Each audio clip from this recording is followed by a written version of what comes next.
over the last 25 plus years, I've developed very close relationships with what I believe to be the finest manufacturers of eyewear in the world.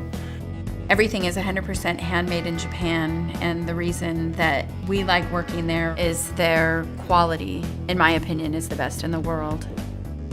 They pay attention to the details, to the way they cut the plastic, to the way they polish the plastic, the hinges that they use on the plastic, the way they place the hinges on the plastic, following Patty's designs to make sure that every curve, every polishing touch is just perfectly executed.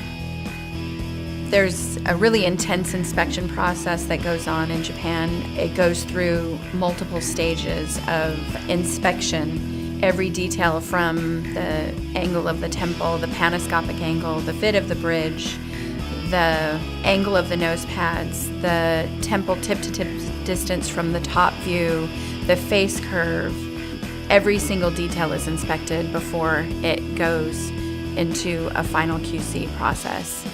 Every frame is tumbled, and then it goes through another hand polishing process, and then tumbled again, and then polished again. So there's multiple steps in even just getting the final finish of the Xyle, and that's why it feels so beautiful and so smooth.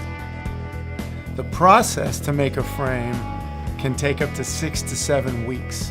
People may say, oh, you're producing eyewear, it can't take that long. Maybe it takes a week, maybe it takes 2 weeks to make that pair of glasses. But the truth is, if you want to polish that eyewear to the level that we expect it to be polished and fit, if you want to cut that plastic and curve that plastic to have it hold in its place and keep its shape for a long time, it's a 6 to 7 week process. When we started Barton Perreira, we were very clear on our one objective, is we were not going to cut corners on the manufacturing of the frames we made for this brand. We're very fortunate. We have great partners in Japan, great partners that are as dedicated to the finished product as we are. So it really comes about that if you put together great manufacturers, great designers, great editors for what we're trying to do, you can come up with amazing product. And we're super proud of the product that Barton Perreira is. And we couldn't make, in my mind, we couldn't make Barton Perreira product anywhere else in the world that would be as fine as the finished product that we make in Japan.